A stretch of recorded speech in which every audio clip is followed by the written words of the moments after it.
Welcome to the tnAchieves Virtual Community Service webinar.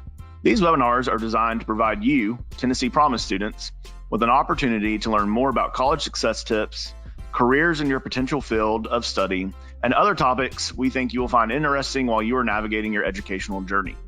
These webinars will also help you complete your community service requirement while it may be difficult for you to do so at this time. A few housekeeping details before we get started. By logging in as a tnAchieves student, we are able to track your attendance and how long you remain actively engaged during the webinar. Once you complete the webinar, you will automatically be given credit for 1 hour of community service. We will track how long you watch, and if you do not watch the webinar in its entirety, you will not receive credit. You do not need to complete the community service form for these webinars. tnAchieves will log your hours for you. tnAchieves staff and partners across the state are providing important insight and information we think you will find entertaining and informative. We hope you enjoy this new series of webinars. Welcome to the tnAchieves Virtual Community Service webinar series, where today we are talking about college resources. We've got a really strong panel today from 3 of our community colleges across the state. We have Alma Rutledge from Southwest Tennessee Community College in Memphis, Laura Moran from Nashville State Community College, and Marlon Kernut from Walter State Community College, main campus in Morristown, Tennessee. And today, our panel is going to talk to you about resources that are available once you are a college student. I think this will be something that you find to be really useful. We're going to cover the whole process from admissions all the way on through things that are available to you as you graduate. But to get started here, I'm going to ask our panelists, Alma, why don't we'll work west to east today. So we'll start in Memphis. Alma, if you don't mind to start out, just tell us a little bit about yourself, where you're from, where you went to college. Some of you may have been to more than one college. So where you went to college or colleges, degrees that you have earned, and a little bit about what you do today. Great question. I guess I will go first. That usually happens with my name, starts with an A. But my name is Alma Rutledge again. I'm actually originally from Los Angeles, California, and I'll spare the details, but I now live in Memphis, Tennessee. I graduated from Union University, which is in Jackson, Tennessee, with a Bachelor's of Science in Biology. And then a year later, I completed my Master's in Business Administration. Currently, I am working on my doctorate in higher and adult education at the University of Memphis. I've been in higher ed for 5 years, and through that time, I've worked in career services with employers and students, and I've worked as a retention specialist at Southwest. So pretty much helping students just connect with those resources that we'll talk about today.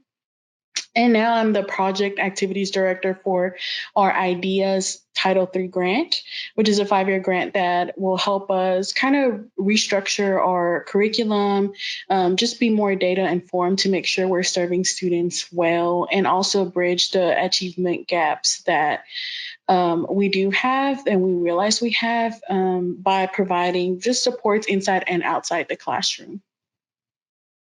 Great, Alma. Thanks so much. Laura, tell us a little bit about yourself. Hi, my name is Laura Moran, and I currently work as the Interim Chief Enrollment Officer and the Director of Admissions at Nashville State Community College. I originally am from Kentucky, and I moved to Nashville to go to college at Lipscomb University. So I have my bachelor's from Lipscomb in business, marketing specifically. And then when I left college, I wasn't really sure what I wanted to do. So I found a job as a recruiter at Nashville State and have been there for a little over 15 years and moved from the recruiter to the director position and the role that I'm in now. While I was working, I worked on my master's degree and got my MBA from MTSU. And I'm really enjoying what I'm doing. It's all about helping students and making sure they get through the process and understanding the resources that the college offers.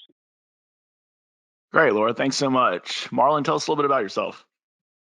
Well, I'm Marlon Kernut. I'm the Director of Student Success at Walter State, the Claiborne County campus. I live in Morristown, but I work in Tazewell. I have about 25 years in higher education and different things, coaching, administration. I've been at Walter State for 14 years. I attended Middle Tennessee State. That's where I got my bachelor's degree. I got my master's degree at Southeast Missouri, an educational specialist degree at Liberty, and I'm currently in the doctoral program at East Tennessee State University, working on an advanced degree in higher education. A lot of things that I do, Claiborne County campus. The main thing is making sure that students succeed. That's in the title of the job that I have, and we'll talk more about that as far as different ways that students can succeed later on. But I'm a native East Tennessean, except for the few years I lived in Missouri. I've lived in East Tennessee my entire life. Great, Marlon. Thanks so much for that. Well, we appreciate all three of you being here. So Laura, I'm going to start with you since you're kind of on the admission side of things, which is kind of the first step in the process. Tell us a little bit about your role and resources that are available for students in the admissions office at Nashville State. Sure. One of the things that we're here to do is to help you get through the whole application process. So most colleges are going to have an online application that needs to be filled out, but that's usually your first step. So there's other things that you have to submit, like your transcripts and ACT scores and things like that. We're there to kind of help you through that process. And usually when you get to the end of the process, specifically at Nashville State, we host new student orientation for all of our first-time freshmen. And so we would invite you to come onto campus and do an orientation session with us where we'll teach you more about the resources at the college. But we're in the admissions process. Any questions you have about the college, we're there to help you answer those, and then even in more detail answer those questions at orientation. Great, Laura. Thanks so much. Alma, let's jump over to you. Tell us a little bit about the role that you play at Southwest and some of the resources available for students. Yeah, so like I mentioned previously, I was a retention specialist as of maybe January, but I've been doing both of my current roles, or both of my previous and my current role since then, but we just hired someone for a program specialist, which I'm excited about. But part of that role, like I mentioned, is just really connecting students with resources. So in retention and student success, we do have several departments that provide just different, things that are available to students, like advising, the Academic Support Center, which is where we house tutoring, career services, counseling and social services, student development, student disability services, and testing. So we work with students as far as student success workshops. So we present those to students, and now obviously we have moved them online. So that's a big deal. But that, helps students with time management. We do have a book scholarship for adult learners. We have a Chromebook checkout program. So I work with those students as well. So students can apply to check out a Chromebook for the semester. And one of my favorite things that I work closely with is the SMARTS mentorship program.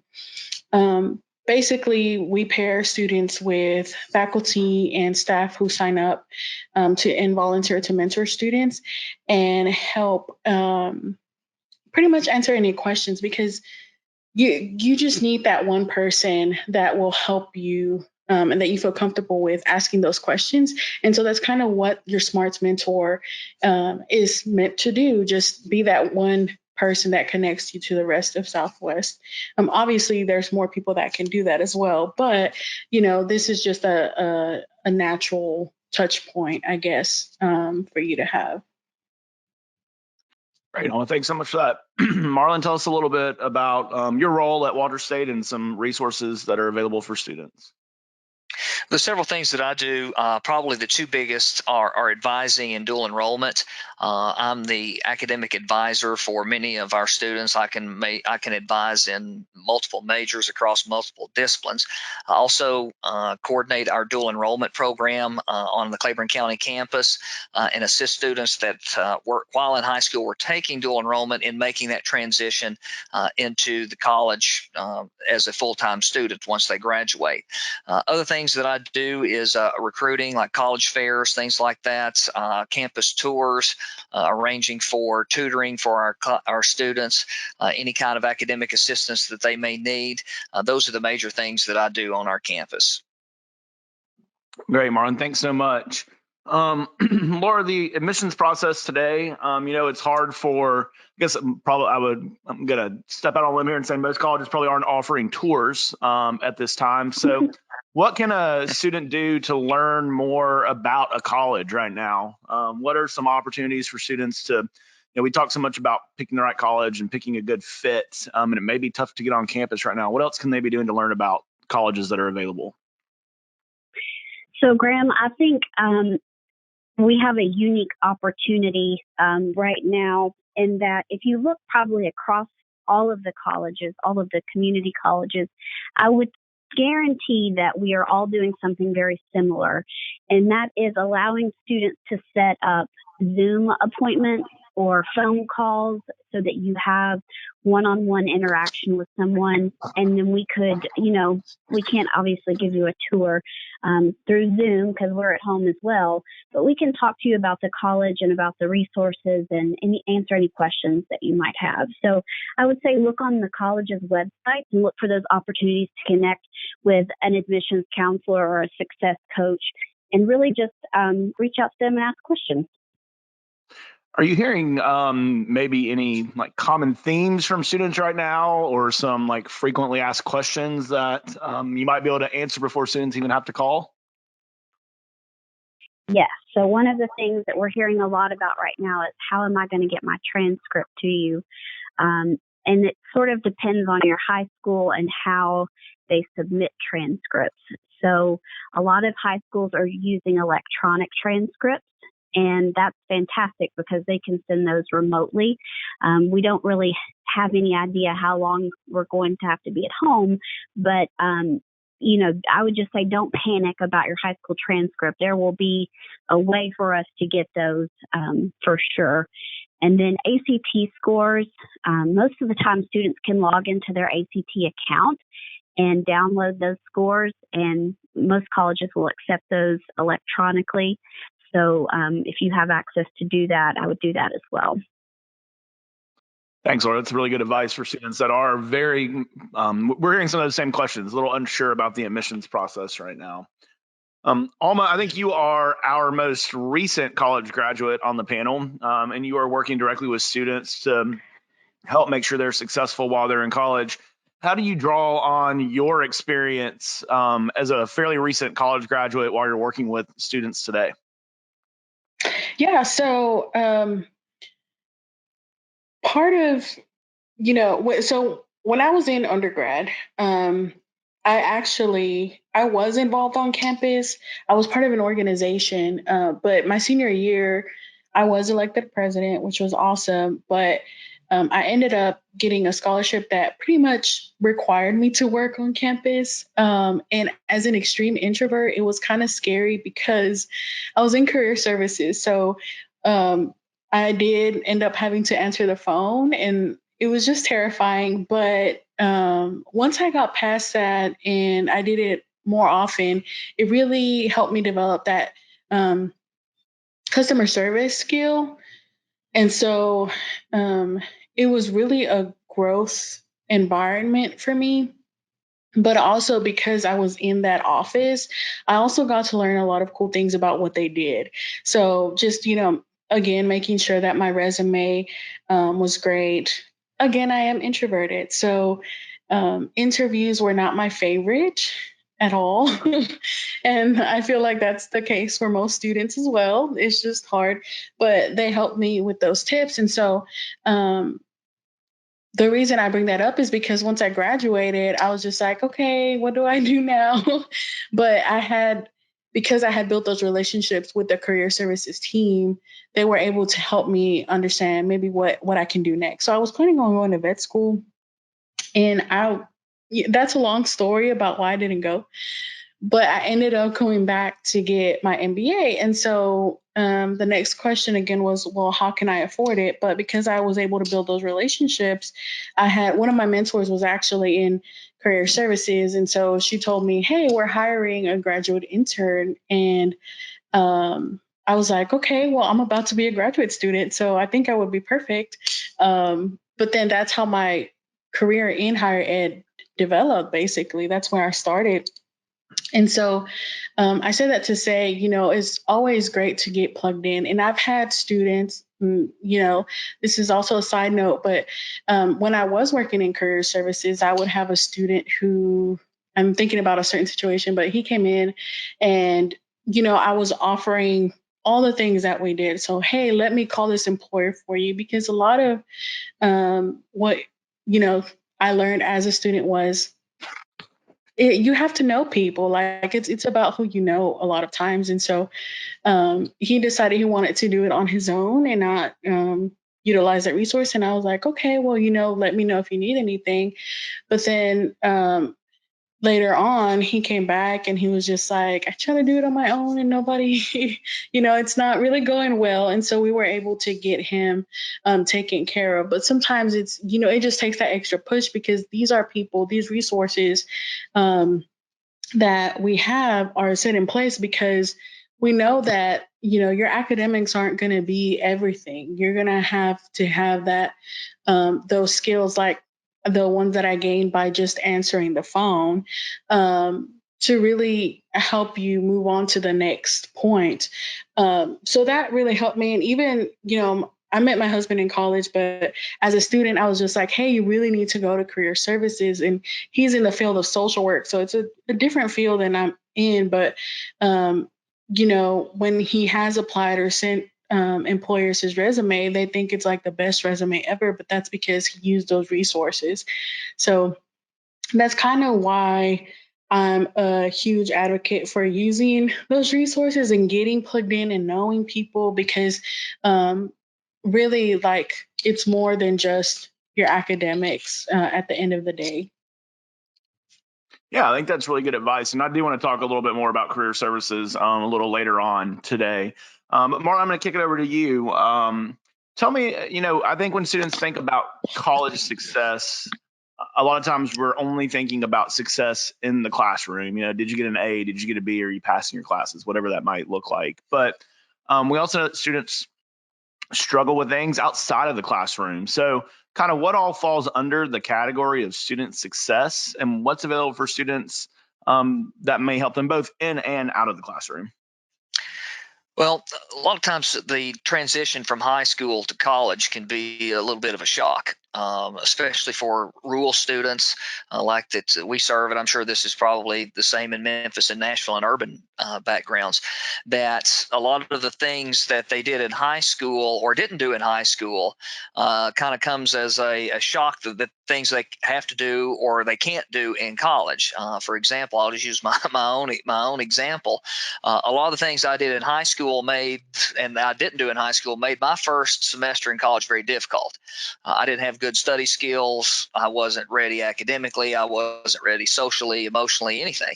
And I went to a 2-year school, and I needed some things to give me a hand to help me, because I was a first generation college student, like many of our students across the state are. And like at Walter State, we have resources that are both inside the classroom as well as out. For example, as far as an in-class thing that we do, we have a class that's called Education 1030. It's a college experience class. We encourage students to take that no matter their major, simply because it is a good class to make the transition from high school to college as far as study skills and how you deal with professors, and how college is going to be completely different than high school as far as the expectations, the reading, making sure that you're meeting deadlines, especially for things like tnAchieves. You got to meet these deadlines, financial aid. So that's one of the things that's taught in that class. As far as outside the classroom, there are so many free resources that our students have, and we encourage them to take advantage of that. Tutoring, if you're struggling in a class and you need a little extra help, we provide those free resources for you. Kind of going back to my own experience, when I was in school, I was not very good at math, and quite frankly, I'm still not very good at math. And that seems to be the subject that most of our students kind of struggle with. We have free tutoring, and our tutors try and work around the schedule for that particular students, because at community colleges, so many of our students have jobs, so they've got to balance family time and their jobs and their school, both in class as well as preparation for tests and things like that. So we want to make sure that we're providing those resources for them. We have access to reading labs and mathematics labs. For example, if you're in an English class and you've got a paper due, you can send that paper to the reading lab, and they can go over it to make sure that it's not plagiarized, and it's the way that a college level paper is supposed to be. Now, of course, one thing I always encourage students to do is, if that paper is due on Friday, don't wait until Thursday night to send it to them, because they're not going to get to it. But just managing your time and making sure that you're taking advantage of these resources, because they're all free. These labs are free. Tutoring is free. We have counseling for students, and we actually have counseling now that even though we're not on campus. I know some students are, this has been a very difficult time for everybody, but a lot of our students have had some issues as far as making this adjustment from on campus to online. Even though the college is quote unquote closed, we are still open to where if a student needs to speak with one of our counselors about anything, we can make those resources available to them on their time, and in a way to assist them the best that we can to get them through this very difficult semester that we're in, because everything's changed. And I know that's the same as at Nashville State, Southwest, all the community colleges. Our major thing is success. We want to see students to have success, to make good grades, to progress towards education, learn those skills that they're going to have once they graduate from college, to be productive members of society. And we want to produce and give our students as many things as we can to help them do that. Yeah, great. Thanks so much, Mark. I'm going to stick with you for this next question. There's a lot of data around college success that the more involved on campus a student is, the more successful they are. I think you guys did some of the things you said about building a network, connecting with your classmates. What are some opportunities for students to get involved on campus, clubs, organizations, things like that? Well, unfortunately, there's a perception that community colleges don't offer very many things outside the classroom, and that's not really true. I mean, students can just come to class and drive onto campus, go to class, and leave right afterwards, but that's going to make your college experience rather dull. So there's a lot of different things. Like on our campus, we have a welcome back cookout. One of the things that we do every fall is we have what's known as a picket panel, where students, I prepare a sheet each week to where they can pick. Usually what I do is 5 high school games, 5 college games, 5 pro games, who they think is going to win. And then whoever wins that each week gets a prize. We have, like at Walter State and the Claiborne County campus where I work, we have a Thanksgiving buffet that the students actually prepare the food, and that kind of gives them more of a feel of they're taking ownership of the programs that they're having. Intramurals are important. There are trips that are available. We have students that before all this took place were planning on taking classes with Walter State on an overseas trip during the summer, where they would be taking, they may be in a foreign country for 7 to 10 days, but they would be able to use that as a college credit. There are a lot of different trips, like we take trips to Washington, D.C. during spring break, cultural events that we went to in Nashville and Cincinnati and Atlanta and Chattanooga, a lot of different things. And it's just a way for college students at community colleges to take advantage of things outside the classroom classroom to have that whole college experience, because as I'd mentioned, a lot of people may have this misconception that there aren't other things to do on campus, and that just isn't true. I know and that's just some of the examples I gave you from Walter State, but I know with talking with some of my friends that work at Pellissippi and Cleveland State and Roane State, they do a lot of and Northeast State, they do a lot of the same things. So one of the ways to make your college experience these first 2 years a lot more productive and enjoyable is to take advantage of those things that take place on campus, and to take leadership roles if there are clubs on campus.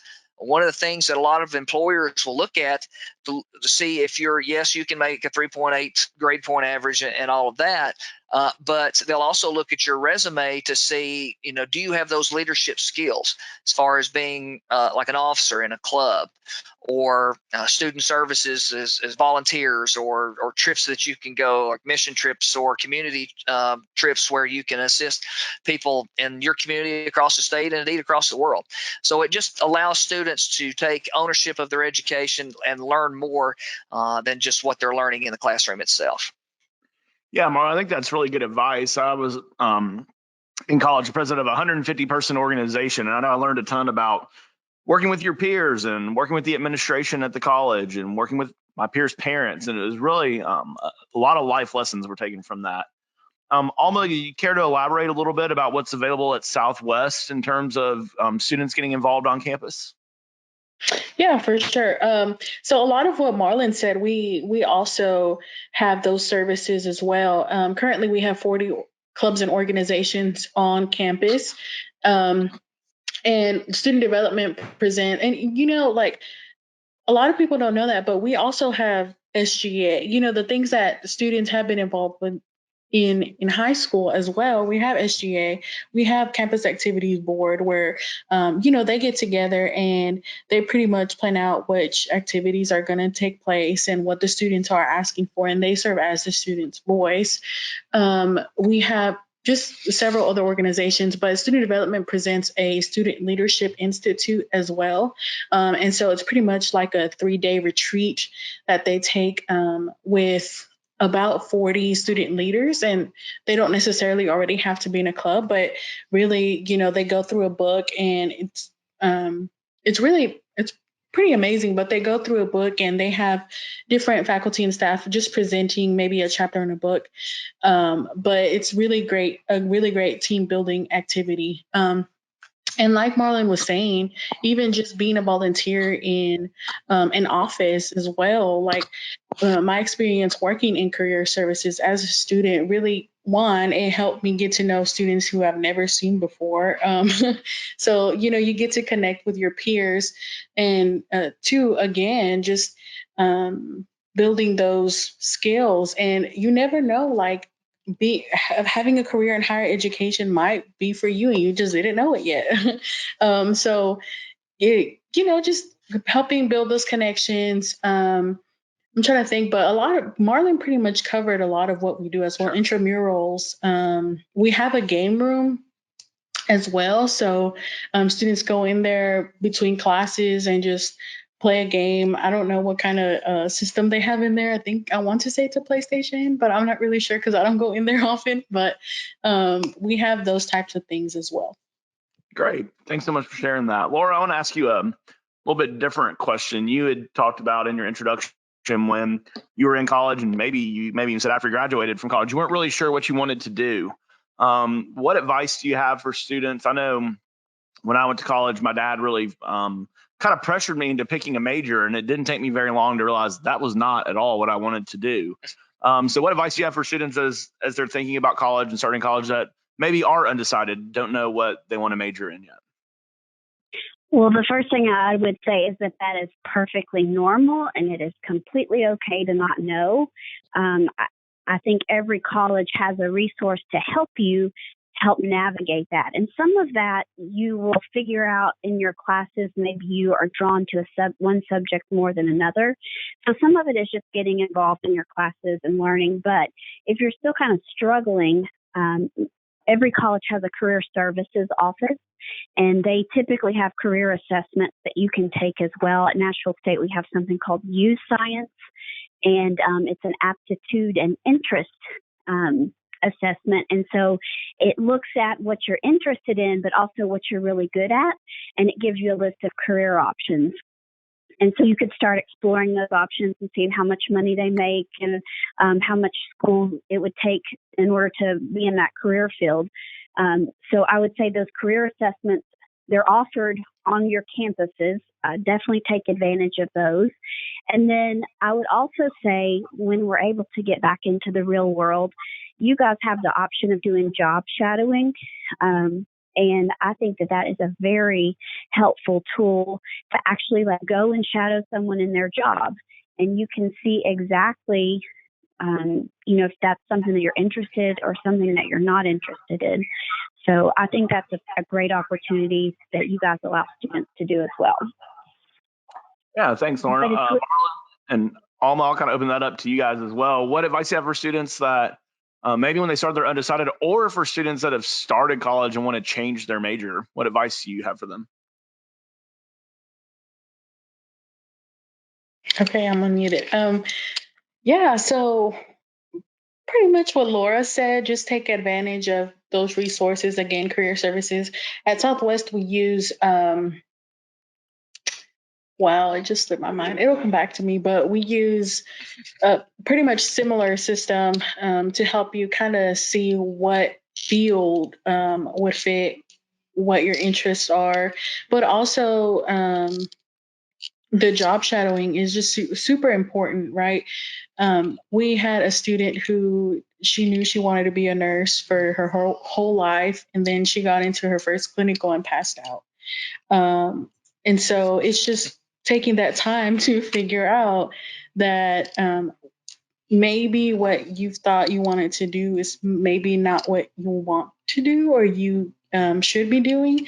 And it's a hard reality, to be honest. Like my whole life, I wanted to go to vet school and I wanted to be a veterinarian. And then I got to a point where I was just like, yeah, I don't think this is really what I need to be doing. Even though I still love animals, it doesn't mean that I have to go to vet school. So I took a different route, and like Laura was saying, that's okay. That's part of the college experience, is trying to work things out. If you want to be an engineer and math isn't your strongest suit, for one, go to tutoring to see if maybe it's just you need a little bit more help. But those are the types of questions that I would recommend asking while you're in your first year, right? Figuring that out. And then later on as well, because you get to those upper level courses and they get a little bit difficult. Like I can attest to that. Those upper level biology courses were not the same as the freshman level.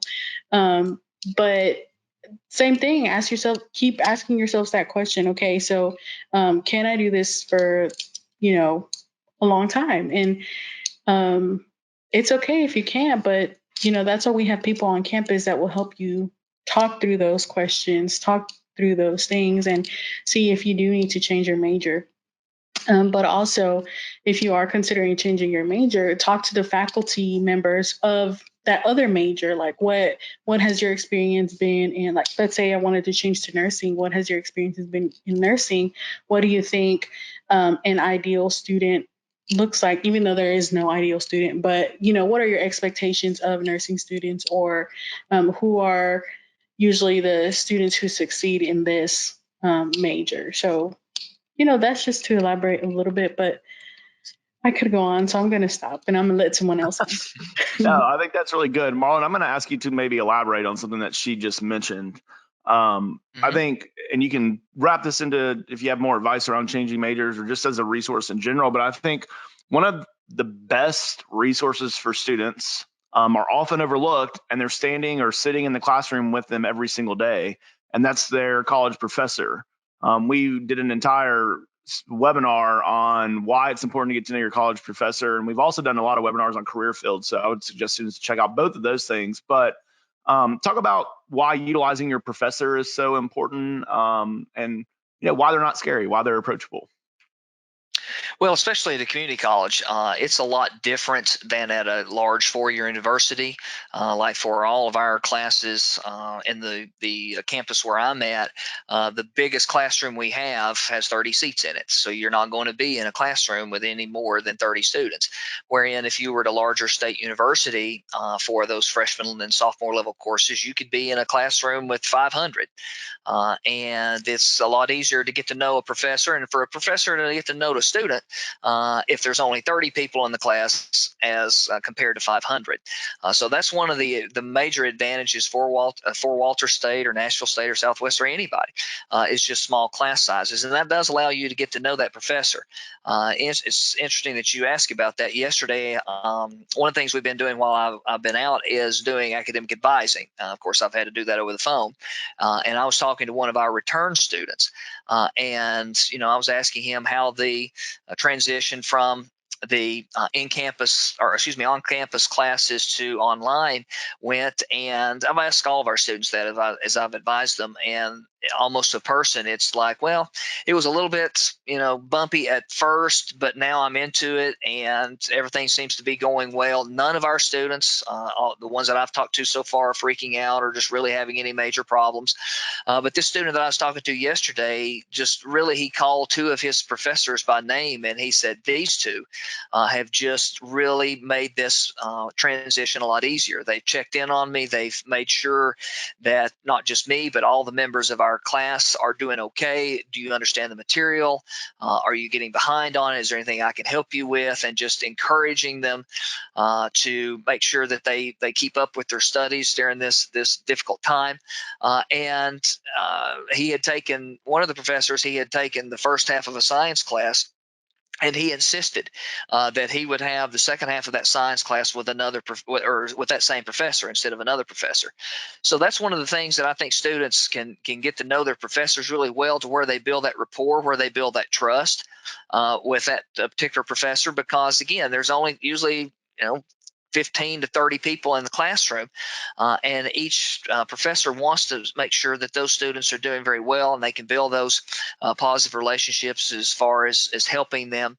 Not just and I'm sure it would have been the same situation if we were still on campus, to where they make the material easier to understand, and even if you don't understand it, they will say, hey, what above and beyond the call of duty can I do to make sure that you're going to understand this? So students getting to know their professors and having that good rapport with them is vital to make sure that they're doing very well.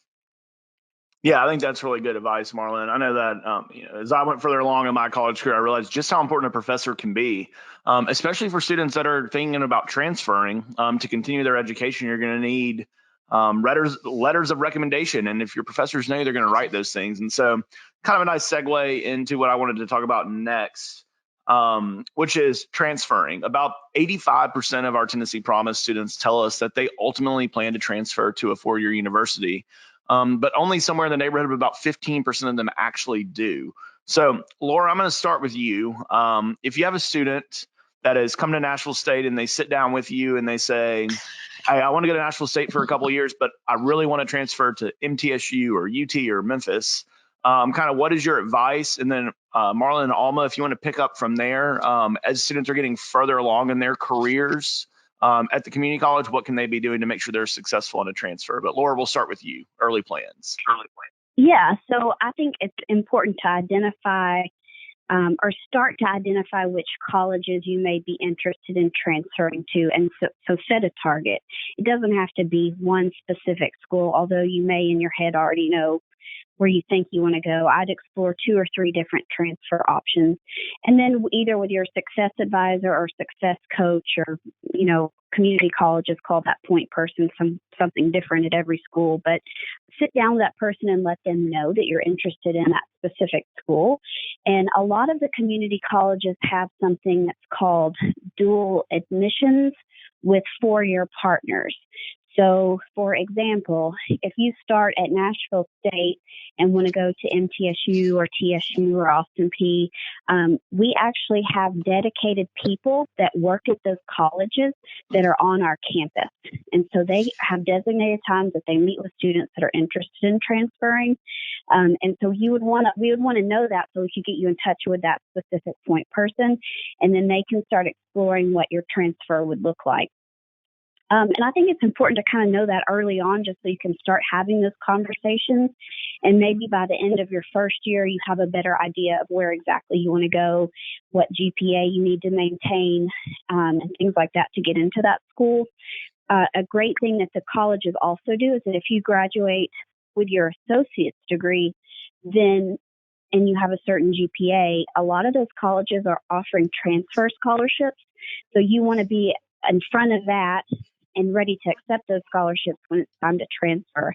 But I think just as long as you talk to your point person and say, hey, I'm thinking about MTSU, TSU, Austin P, or Memphis or wherever, and then connecting with those actual four-year partners on the college campus will help you make a decision and also put you on the right path. Yeah, Laura, I think that's really good advice. Marlon, Alma, anything to add kind of as students are progressing through their careers at the community college, what they can be doing to prepare for a transfer? Yeah, I definitely agree with. Sorry, go ahead. Oh, I'm sorry. Yeah, we have those dual kind of a dual student things like with ETSU and MTSU as well. One of the big things is if you know which school you're kind of leaning towards, you need to let your advisor know that, because there's different requirements at different schools. Like, for example, at ETSU, they require probably on statistics as the math for all majors. It doesn't make any difference. So what the major is. So if I know a student is leaning towards ETSU, I know whenever I get ready to advise them which math class to take, it's going to be probably on statistics. If they're going to UT Knoxville, in most majors, they do require a foreign language. So I tell a student that, and sometimes they will require like an intermediate. So you got to take elementary before you do intermediate. So that allows me, if a student is going to UT, I'll know in most majors, they are going to have to take that foreign language as a part of their graduation requirements, so I can let them know that, so we work that into their schedule. So now some students are not really sure, and that's okay. I wasn't sure whenever I started as a freshman where I was going to transfer onto, but if you've got kind of an idea, just let your advisor know that so they can, so he or she can tell you what requirements are different at different schools.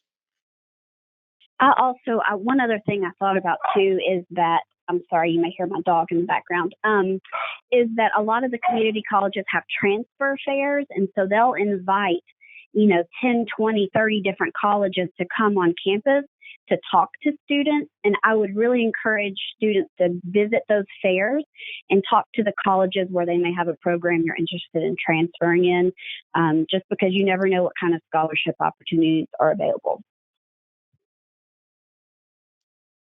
And I would also add, like I was saying before, I definitely agree with Laura about trying to plan as much as possible. And like Marlon said, if you're not sure, that's okay. But the reason I say that is because, as she mentioned, there are those scholarships available. Because once, we know you can't really use Tennessee Promise once you go on to the 4-year degree. So those scholarships will really help you just transition easier as far as finances go. And so when you do well at the 2-year level, when you do well in community colleges and plan ahead for that transfer, it makes it such an easier process, especially when you're constantly communicating with your advisor who's walking you through that process.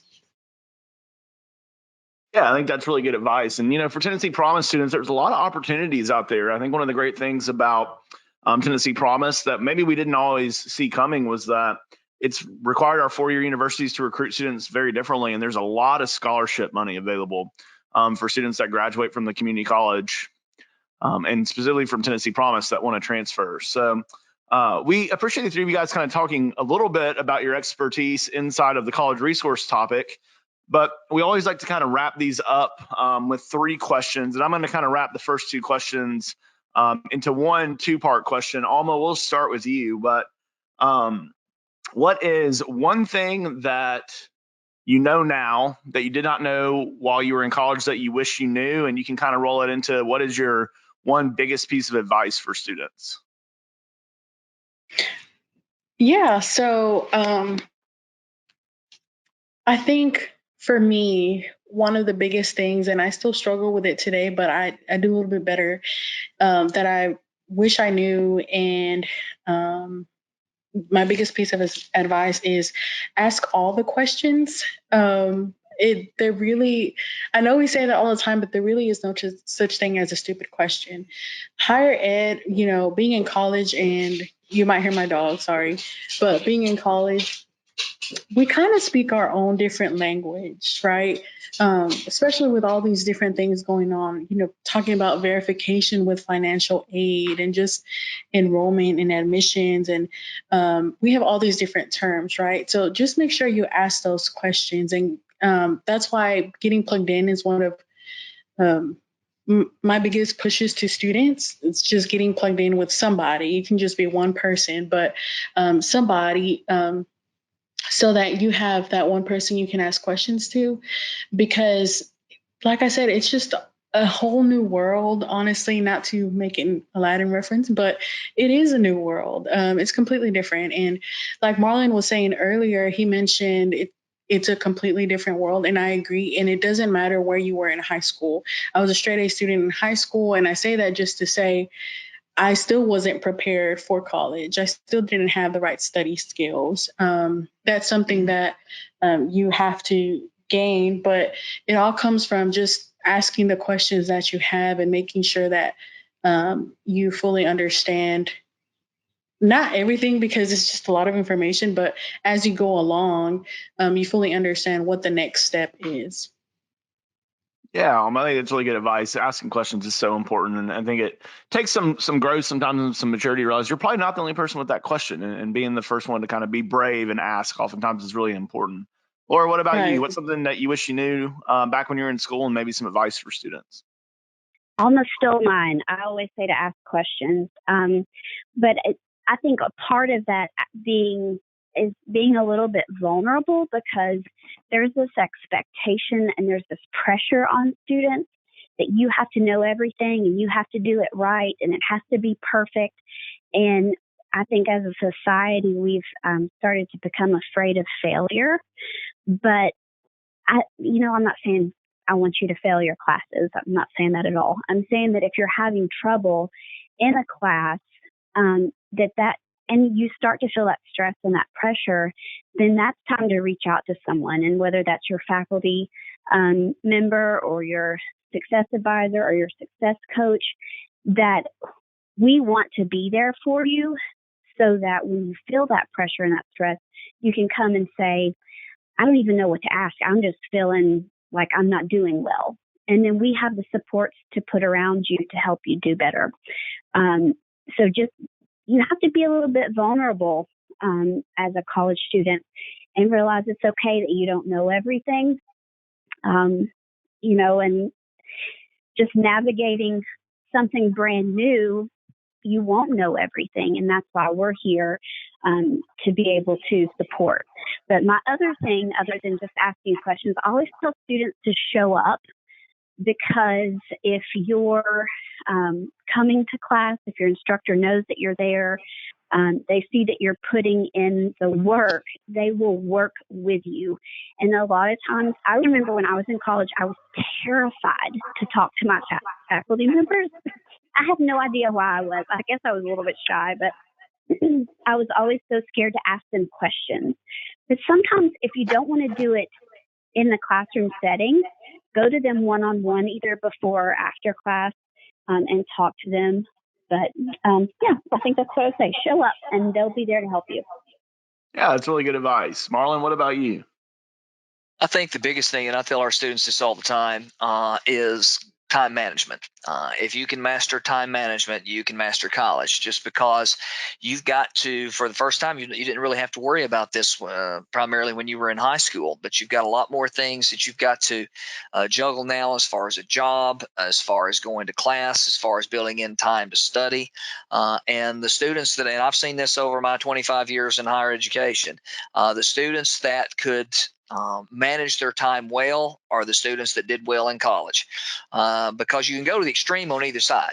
Some students really don't take the academic standpoint very seriously. It's more of the social aspect, and their grades plummet. Then you can go to the other side of the spectrum, where students, all they do is just study, study, study. They don't meet new people. They don't take advantage of opportunities that the college experience gives them to make new friends and to learn new things, and to enjoy a new section of their life. And on both sides of those, I think that's the extreme in both sides. So you've got to find that in the middle, where you can enjoy the social aspects of college responsibly, but also get your grades and learn the things that you need to that are going to teach you the trade and the occupation that you're going to have. The other thing that I always tell students, and I remind them this all the time, is the decisions that you make right now at this point in your life will be with you for the rest of your life, both good or bad. So that's the reason that it's important to make those good decisions, because I've known students that they make one bad decision in college, and that follows them the rest of their life. So it's just, again, time management, as well as making good decisions that's going to allow them to get a good education, as well as to be a very productive member of society. Yeah, well, that's, I think, really good advice. Something we hear from students kind of across the board, that time management can be a real struggle. So the last question that we ask all of our panelists across the series of webinars here, and Marlon, we'll start with you this time. We'll work east to west to wrap us up here. Is if you could be doing anything in the world besides what you're doing right now, if time and money or talent and ability wasn't a factor, if you could be doing anything, what would it be? Well, I thought this was an interesting question. I guess I would take some of my academic background. My undergraduate degree and graduate degree was in history. I teach American government as well as American history at Walter State as an adjunct.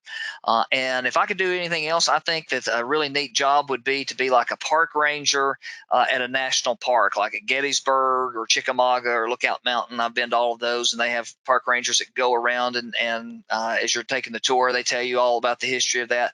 I think that's the job that I would really like, because I like being outside. I like history, so that'd be the best of both worlds. Perfect. Laura, what about you? A tough question, because I actually really like the job that I have now, so I can't really imagine doing anything else. But if I had to choose something else, my husband always laughs at me because I love animals, and so if I could have an animal or a dog rescue, that's probably what I would do. Yeah, that's really good. Alma, what about you? She took mine. No, I'm kidding. We switched this time. Well, I mean, that is a hard question. I obviously love animals too. And I already told my husband this, but when I retire, I don't know if when you guys go to the zoo, there are people who, mainly on Saturdays, I feel like, but there are people who maybe have a different prop or have an animal out, and it's just a small animal just for education purposes. I think that's what I would do if I could do anything else. Yeah, that's great.